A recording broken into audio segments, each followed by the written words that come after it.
If your coronary arteries narrow, they can't supply enough oxygen-rich blood to your heart, especially when it's beating hard, such as during exercise. At first, the decreased blood flow may not cause any coronary artery disease symptoms. As plaque continues to build up in your coronary arteries, however, you may develop coronary artery disease signs and symptoms, including chest pain, angina. You may feel pressure or tightness in your chest, as if someone were standing on your chest. This pain, referred to as angina, usually occurs on the middle or left side of the chest. Angina is generally triggered by physical or emotional stress.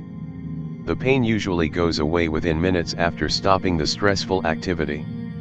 In some people, especially women, this pain may be fleeting or sharp and felt in the neck, arm, or back.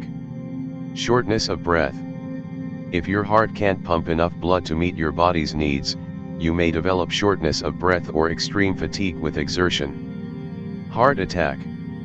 A completely blocked coronary artery will cause a heart attack. The classic signs and symptoms of a heart attack include crushing pressure in your chest and pain in your shoulder or arm, sometimes with shortness of breath and sweating.